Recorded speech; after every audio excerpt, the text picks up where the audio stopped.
Seguimos en Paradigma, compartimos este momento con Felipe Farquharson. Muy buen día, ¿cómo te va? Buenos días a vos y a tu audiencia, que es vasta, bueno, tanto en la radio como en la televisión. Gracias, y contame primero como introducción cómo anda la SADE, toda esa Bueno, actividad. la SADE de verdad que tuvo un rol muy importante durante todo este año. Trabajamos en forma permanente con la Feria del Libro, con la municipalidad, y hemos, digamos, concluido con un montón de objetivos que teníamos en el medio. Hoy la SADE tiene su lugar propio en la Casa de la Cultura, tiene su computadora, tiene una instalación eléctrica que hizo la SADE propiamente, tiene su biblioteca, con las inversiones que se han hecho para tener todo lo necesario, ¿no? O sea que la SADE hoy podemos decir que está funcionando. Lo único que nos está faltando ya son los últimos pasos para la personería jurídica de la SADE actualizarla. Sí. Y bueno, quedará una institución como funcionando y con un equipo de gente muy importante. De verdad que el equipo que tiene la SADE, por lo menos hoy, es un equipo importante, de gente comprometida. Tenemos reuniones todos los miércoles, sin excepción, y lo hemos hecho desde que asumimos, digamos, este compromiso del año pasado, en forma permanente. Así que de verdad que la SADE ha presentado muchos libros durante el periodo nuestro, y hemos marcado un hito correspondiente en la cultura de Goya. Ahora, hay un debate a nivel mundial relacionado a la tecnología, el avance de Internet en todo nuestra vida, y el papel que lleva el tener el libro, la impresión en papel y la vigencia o no. Inclusive años atrás se consideraba que para esta época no existiría más la edición impresa, y no obstante, según esos mismos artículos, a nivel internacional y a nivel nacional, es como que toda la lectura en el libro físico llegó a una base donde eso tiene cierta sustentabilidad y atractivo, y la gente sigue todavía disfrutando del libro, más allá de la tablet, de la computadora, porque en un smart, en todo, vos podés estar leyendo el libro que quieras hoy.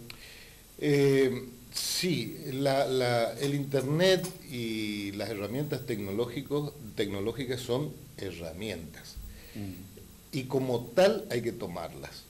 Ahora, el libro pasa de ser un elemento o un fundamento, soporte papel, a determinar una definición del hombre a través de la historia. Por eso, justamente, el soporte papel, que no necesita ser enchufado, recargado, funciona y va a seguir funcionando. Más allá de aquellos que auguraron que los libros iban a desaparecer y demás. Fíjate que voy a hacer una analogía, digamos, con el pensamiento borgiano. Borges hablaba de aquella gran biblioteca universal, el cual los hombres, la gente, podía tener acceso en forma directa. Se imaginaba, en forma metafórica, como una espiral permanente con un laberinto permanente, donde cada uno de nosotros nos perdíamos en distintos espacios del mundo y de la cultura. Ese laberinto, esa espiral, es en definitiva Internet. Hoy le damos la razón a Borges en un montón de cosas, y más allá todavía... Que él no alcanzó ni siquiera a conocer, soñar, claro, la dimensión del poder de eso. Exactamente. Entonces, el poder o la dimensión del poder, como decís vos, Pato, radica fundamentalmente en que tenemos la era de la información. Y la información es poder. Bueno, ahí me estás dando pie, permitime que te interrumpa, sí, porque esa información, y quiero llevarlo al plano de la SADE, Goya, es decir, vos tenés hoy con cualquiera de los celulares, y que puede ser viejito porque son viejos de 2 o 3 años, sí, no los nuevos porque esos ya salen caminando, te afeitan, hacen cualquier cosa, pero con cualquier celular, distintos grupos, eso que vos decís información, yo lo veo como una catarata de datos, exacto, caótica, sí, sin origen, sin calidad y sin fundamento y sin responsable. Es decir, hay un montón de cosas que se saben, unas importantes, otras no tienen ninguna trascendencia, pero inclusive hay mensajes, hay cosas, opiniones de cualquiera que opina cualquier cosa y que no tiene responsabilidad por nada. Exactamente. ¿En qué medida desde la SADE, del trabajo de ustedes, se puede ir haciendo conocer esa labor? Porque cuando cualquiera de esos integrantes que están identificados hacen una afirmación, comentan una cosa o transmiten su visión de una realidad, están comprometiendo su prestigio. Correcto. Está identificado. Mira, hay una realidad partiendo de la base de lo que vos me estás poniendo sobre la mesa. Convengamos que información no es formación. Esto, un libro, es lo que nos forma. Y lo otro es una catarata, como bien decía, con un fogueo permanente de elementos, conceptos y de editores no responsables ante la virtualidad del avance de la tecnología. Entonces, el hombre se convierte hoy, el ser humano, un poco en virtual y otro poco con los pies en la tierra. El tema es buscar el equilibrio, no transitar un camino dejando siempre al otro en descubierto. Ahora bien, ¿cómo hace la SADE para persistir?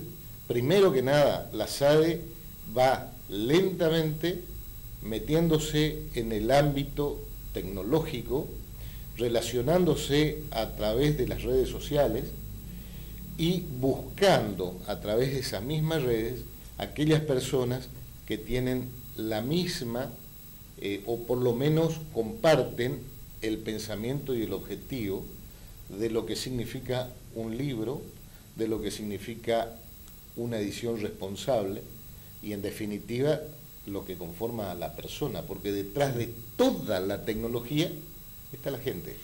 Claro, está la gente y en el caso de que sea auténtico y veraz y constatable. Exactamente. Porque a todo eso que vos dijiste, sumale de que hay instrumentos para truchar, dirigir, encaminar el pensamiento con información falsa, errónea o tendenciosa. Sí. El caso mundialmente de Facebook de mayor repercusión, sí, es el resultado de Donald Trump electo, sí, producto de una trampa.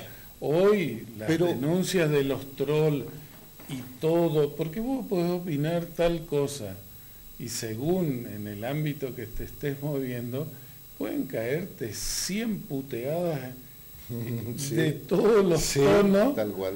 Y eso es todo ficticio, es gente que te está anulando porque el objetivo de quien le paga no se corresponde con la verdad que vos estás diciendo. Exactamente. Y para el grupo queda como un chanta, porque hay 100 tipos que te están garroteando. Exactamente. Y es todo trucho.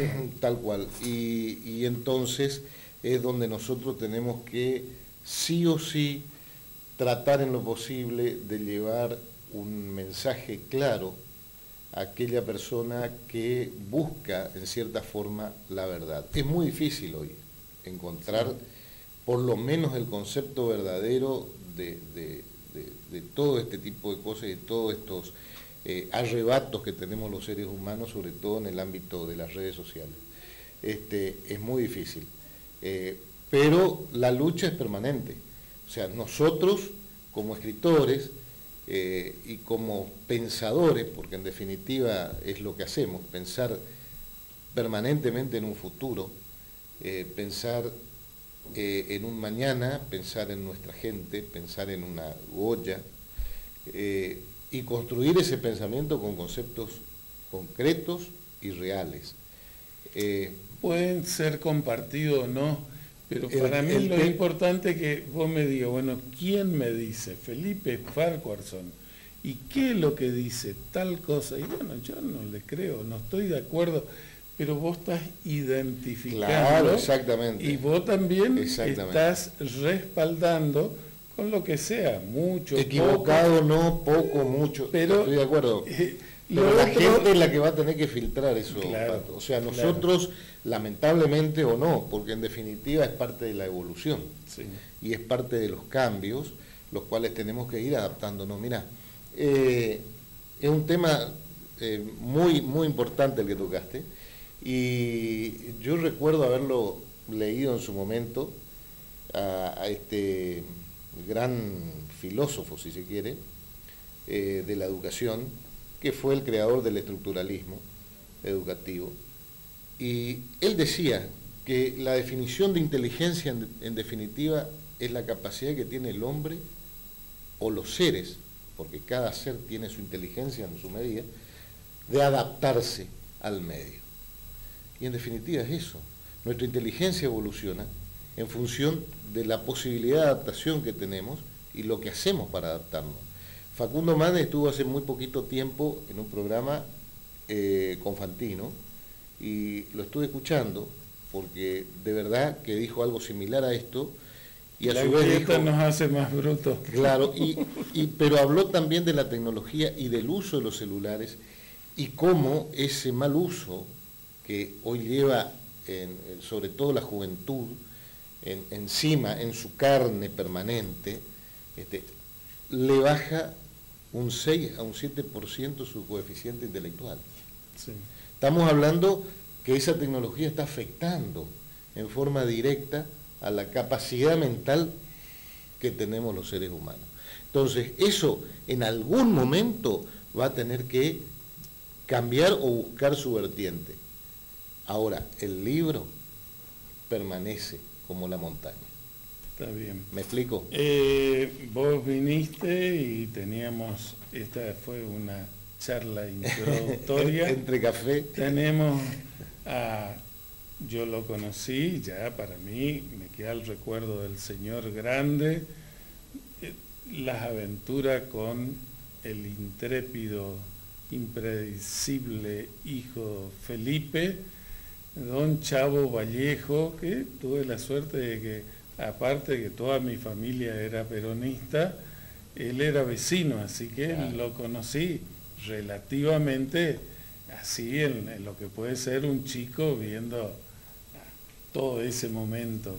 Pero contanos un poco de don Chavo Vallejo, su papel en el peronismo de Corrientes, que no es porque nosotros querramos diferenciarnos, pero es que somos especiales en todo. Corrientes, la única provincia que no gana Perón. Exactamente. La única provincia que, el único diputado, legislador no peronista era Correntina. Sí. Así que en ese contexto aparece don Santiago Vallejo, el libro que vos escribiste ahora. Sí. Bueno, este libro en principio tiene un título polémico, si se quiere, ¿no? Peronismo en Corrientes, la gran mentira.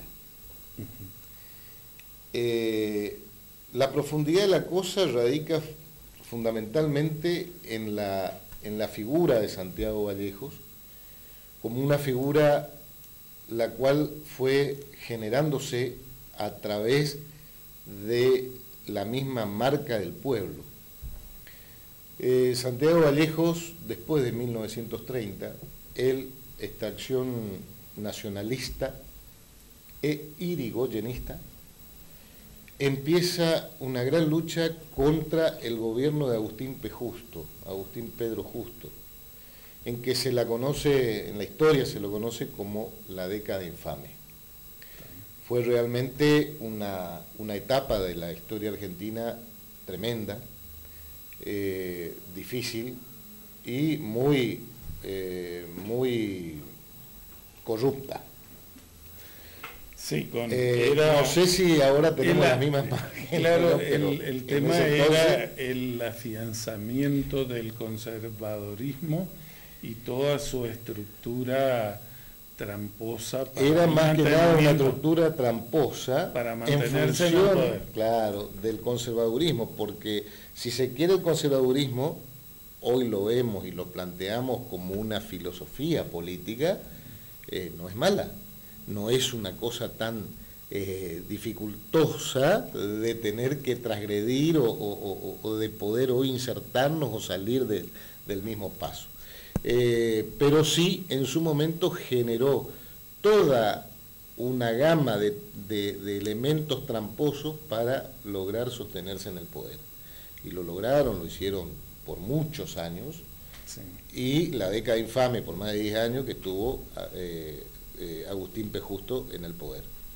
En esa época, mucho antes, estamos hablando prácticamente 16, 17 años anterior a la figura de Perón, Santiago Vallejos ya era un luchador permanente de los derechos sociales y un luchador contra el conservadurismo retrógrado y tramposo de la época. Lucha del irigoyenismo.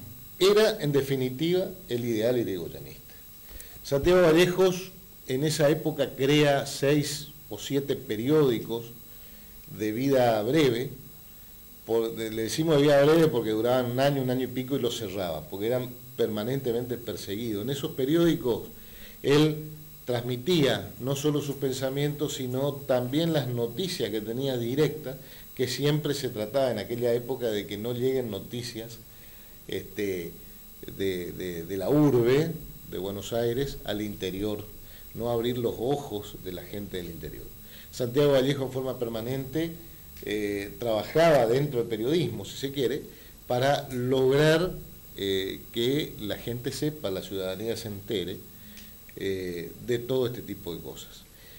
Así estuvo durante casi 10 años luchando contra esta... Era un luchador ya identificado, definido, perseguido y demás, siendo él muy joven. Pues estamos hablando, él nace en 1909, en 1910, a 1930 tenía 20, 21 años. O sea, estamos hablando de un hombre muy joven, pero con una lucidez mental muy marcada.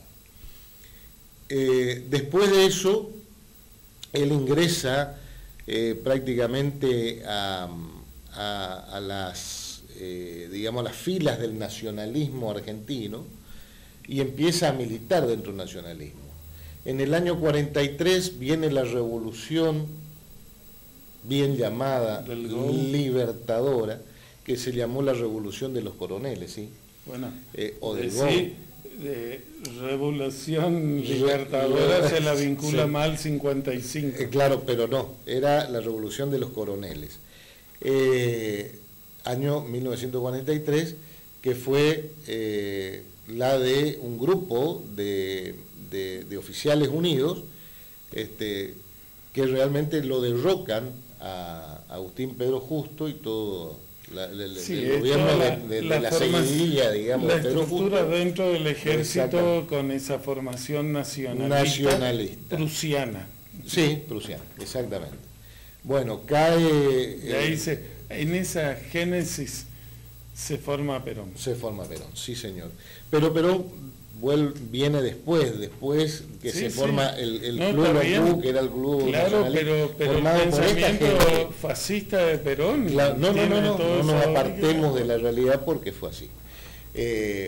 Convengamos que es así, todos los elementos mundiales y fenómenos del mundo, sobre todo en la parte política, cómo afectan a diversos países que van despertándose o en desarrollo.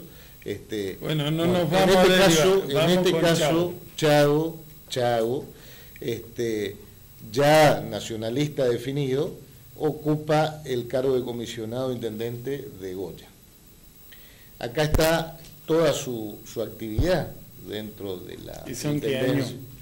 Fue en el 43, 44 hasta el 45. O sea, antes siempre del advenimiento del peronismo. Santiago Vallejo ya era un hombre conocido, muy conocido acá en toda la zona y en la provincia, sobre todo por su lucha en función o en contra del régimen en su momento. Cuando se forma el Club Lombú, que era a nivel nacional, ¿no? Un club de nacionalistas y demás, él es partidario de eso, ahí empieza Perón a trabajar con la gente del nacionalismo. O sea, lo conocían como nacionalista dentro del grupo del ejército.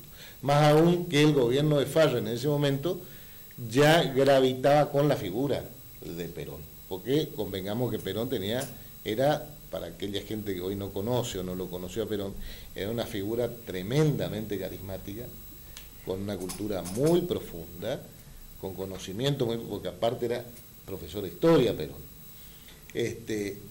Y conocedor también de la idiosincrasia de nuestra tierra, de lo que es Argentina, como si fueran unas baldosas permanentes, ¿no? Porque una cosa es Corrientes, otra cosa es Entre Ríos, etcétera, etcétera.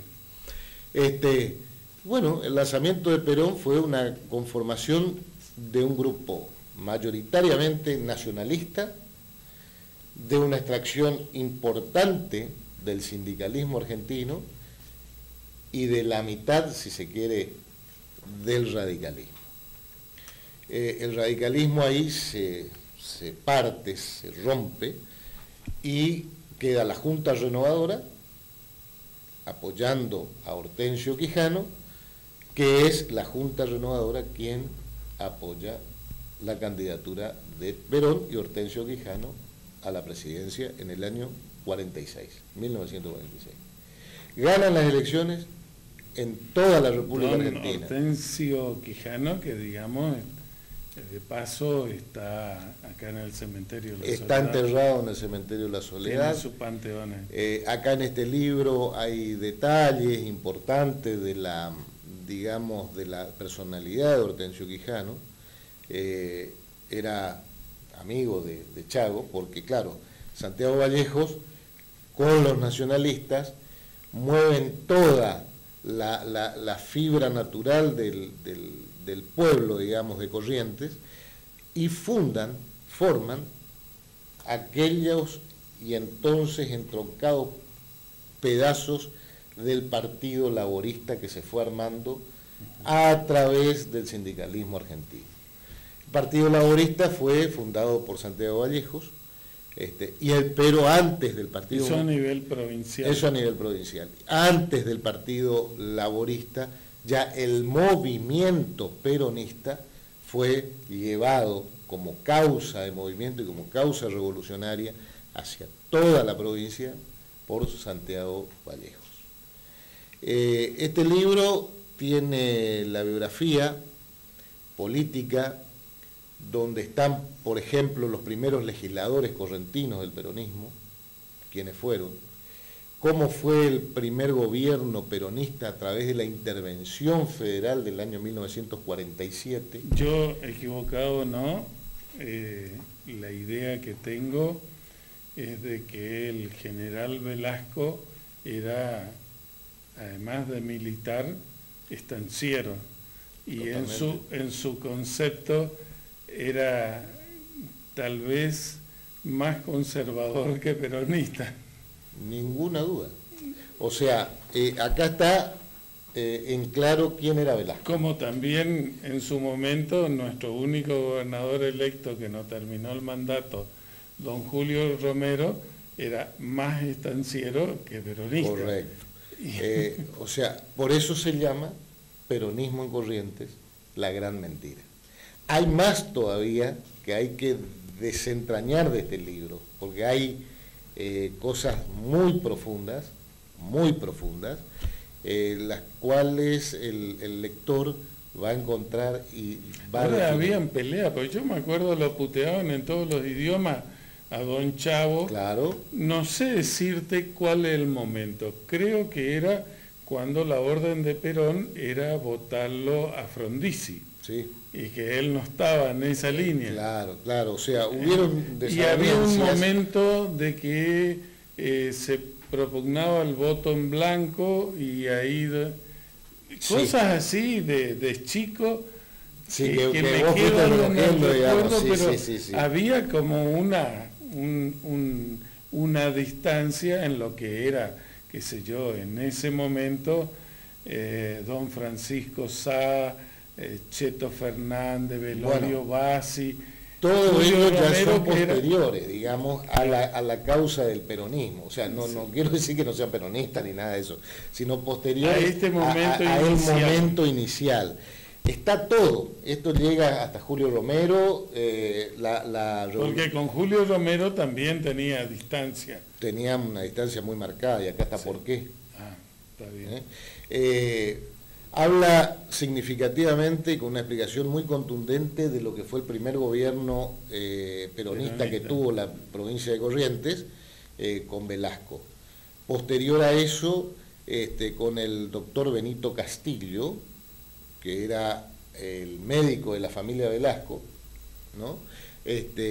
Y comenta cómo fueron los gobiernos peronistas, terminando con Julio Romero, y por qué el peronismo de Corrientes está como está.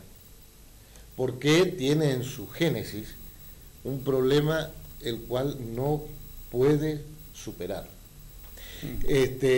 Entonces, hablando del Congreso de este fin de semana. Entonces es importante que el peronista aprenda de cómo viene la mano, sí, porque no es lo mismo saber que no saber, dijo Julián Cini. Sí. No es lo mismo saber que no saber. Y a partir de ahí se generan un montón de eventuales conceptos a través de la política de Corrientes, a través de la política del nordeste argentino. Para la presentación de este libro viene la doctora María del Mar Solís Carnicer. María del Mar Solís Carnicer es doctora en Historia, magíster en la Facultad de Humanidades, en la Cátedra de Historia Argentina y Regional. Y a su vez fue la que hace el estudio preliminar de esta obra. ¿Y se hace cuándo? Porque ella es investigadora del CONICET. Y llega, digamos, esta relación con la doctora Carnicer, porque a través de sus investigaciones encontraban a este Santiago Vallejo de Goya Corrientes en Córdoba, en Buenos Aires, en Santa Fe, en Paraná. Pero, ¿qué pasó? Entonces recogían ellos, para la investigación del origen del peronismo en el interior del país, recogían todos los formatos periodísticos de la época y de cómo estaba hilvanado eso, hasta que logran definir quién era Santiago Vallejo. Entonces consiguió mi teléfono, me llama y empezamos nuestro relato. ¿Y cuándo haces la presentación? La presentación de este libro es el día 16 de noviembre, pongo acá para que, 16 de este mes de noviembre, a las 20 horas en la Casa de la Cultura. ¿Qué día en la semana cae? Viernes 16 de noviembre a las 20 horas en la Casa de la Cultura. Es importante porque este libro tiene prácticamente 50 años de historia argentina no escrita. Esa es digamos, el argumento fidedigno, el cual la doctora Solís Carnicer hace en su estudio preliminar, que está publicado acá, y que a su vez la comisión de la Sociedad Argentina de Escritores hace una revisión con una acotada síntesis del asunto para pedir que sea de interés municipal, de interés histórico y de interés cultural. Entonces es un libro que a todo profesor de historia, a toda persona allegada a la política y vinculada a la política, a toda persona vinculada con el ámbito privado para conocer hasta dónde afecta, porque realmente tenemos también ese viejo concepto de que no, yo trabajo, a mí la política no va, porque el político tal cosa, confunden todo lo que es un político con la política, y en definitiva estamos acá y nos afecta en forma directa. Te pregunto, Felipe, y bueno, hablamos un montón y antes de... Vamos a coordinar. Te lo traje para vos. Bueno, ¿no? bueno. Y te lo voy lo que quería preguntarte, porque yo estoy leyendo ahora un montón de información acá, compartiendo con los televidentes, del tema del Brasil, el fenómeno Bolsonaro, el rol de las Fuerzas Armadas en Brasil, sí, el rol de las Fuerzas Armadas en Argentina y esos sí, valores de todas estas fuerzas nacionalistas en su momento, y qué va a pasar hoy con esa identidad argentina, la búsqueda de ciertos valores. Casualmente habla de esos valores que otrora fueran totalmente vapuleados y demás, y que siguió ese concepto hasta el día de hoy. Fijémonos lo siguiente, y estos fenómenos que vos estás hablando. Vamos a llevarlo en contexto y con la diferencia histórica de lo que estamos hablando a personajes que han surgido, ya sea por su energía y por su manera de proceder y por sus conocimientos. Porque hay una diferencia, Pato, entre los liderazgos de hace 2 o 3 décadas atrás a los liderazgos actuales. Antes un líder era medianamente compacto, era sólido, y la mayoría de las veces tenía un 90% de cultura, por más que sea tramposo. A ver, hoy no hace falta cultura para ser líder. ¿Me explico? Bueno, entonces, a ver. Sí, una formación mediática. Sí, nomás. Exactamente. Con una formación mediática sobra para ser discúlpenme, pero aparte, no quiero entorpecer. Esa habilidad pesa más que los conocimientos. Claro, pero casualmente porque está vapuleado esto que estamos hablando. Y fíjate cuál es el esquema y cuál es el fenómeno que se produce. Los países vuelven a su origen, están volviendo al nacionalismo. Porque hace poco escuché también los periodistas y demás que están tratando de desentrañar este tema de Bolsonaro, este tema de Trump, de Chile. En definitiva, es que los seres humanos nos estamos dando cuenta que si no ordenamos nuestra casa, es imposible. Primero Estados Unidos, segundo Estados Unidos, tercero Estados Unidos. A ver, Trump te dice eso y a Trump lo pueden putear, le pueden decir un montón de... Pero ¿sabe qué? Trump le hizo ganar a Estados Unidos en 2 años más de 9 billones de dólares.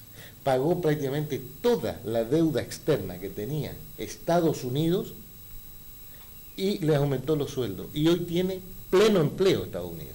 Ojo, pleno empleo. Entonces, a ver y estamos hablando de, si se quiere, una sociedad liberal, sí, o con una política de desarrollo liberal, más allá de lo que podemos hablar de Estados Unidos, que por supuesto es un imperio. Bueno, convengamos lo mismo, Perón fue un fenómeno. Perón fue un fenómeno, como es Bolsonaro hoy. Pero yo te explico, las sociedades nos cansamos. El fenómeno surge porque yo te pregunto rápidamente, Macri es un fenómeno. Vos me vas a decir, no, pero Macri se equivocó. Sí, pero Macri es un fenómeno. Te pregunto, y abiertamente al público, ¿qué hizo Macri para ganar las elecciones? Yo quiero que me dé alguien que me dé una sola respuesta coherente a nivel político. Vendió la ilusión de que lo otro no iba a seguir y que podían no seguir. Entonces, ¿cuál era la causa eficiente que lo otro no? No sé. Porque el pueblo, y la por gente, eso no está presa Cristina. por eso, estamos cansados de todo este andamiaje de situaciones que nos lleva al deterioro social en todo su conjunto, más allá de la gran corrupción que hay, que viene estructurada hace muchísimos años, lamentablemente, y que los únicos capacitados para luchar contra esto son los verdaderos nacionalistas. Y ese es el principio y el fundamento de lo que uno... el esquema Bolsonaro. Sí. Pero ¿cómo? Sale Bolsonaro que no tenía ni siquiera partido político, porque no tenía ningún partido político. Le dieron un sello para decirle, bueno, mirá, yo tuve una vez el Partido Socialista Liberal, yo tuve un diputado, pero del 2014 nos quedamos sin diputado, agarrá y bueno, le ofrecieron a fulano, al general para que sea vicepresidente, y bueno, tenía menos. La gente está cansada y define en las urnas su propio cansancio, de ver cómo la corrupción avanza, degradando las estructuras de trabajo, de coherencia, de cultura, de gente de bien, de gente normal, sean brasileños, sean argentinos. Bueno, esos principios y esos fundamentos están en nuestra casa. ¿Y nuestra casa qué es? La patria chica. Y la patria chica es nuestra nación, que es la que conforma. Entonces, tenemos que entender que no hay efectos que no sean propios de una causa elemental. Cuando surge Perón, surge porque la gente se cansó, se pudrió, vamos a hablar mal y pronto, de la explotación infernal que tenía el pueblo. Porque es así. Ahora no, resulta que esa explotación infernal se dio vuelta y ya es una contraposición cuando tenemos una sarta de abogados permanentes en una industria del juicio laboral, destruyendo en forma permanente a quien pone la plata, genera el puesto de trabajo, y cuando vos generás algo tenés que estar pagando y pagando, te saca el impuesto y te saca el empleado y te encaja un juicio. ¿Vos sabés cuánto es un aporte sindical en Brasil? Es uno de los más altos del mundo. Y en Brasil, y se cansaron, ¿sabés cuánto es? No. Casi el 15% del salario de bolsillo. ¿Sabés cuánto en Argentina? El 70%, 60 y pico por ciento. Entonces, algo están haciendo mal los sindicalistas, nosotros como empresarios, como escritores, como pensadores y los políticos. ¿Es así? Así es, y queda abierto,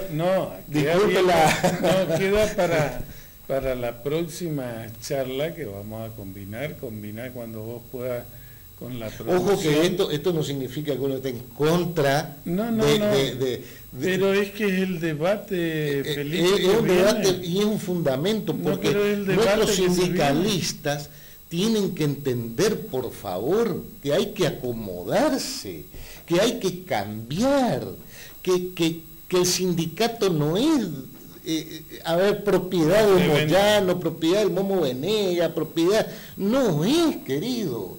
Y los propios trabajadores tienen que mantener esa... Porque ¿sabe qué pasa? Viene un vivo y creen que los tratan a los pobres trabajadores como unos ignorantes e imbéciles, que los siguen y son ricos y señores empresarios, porque son empresarios.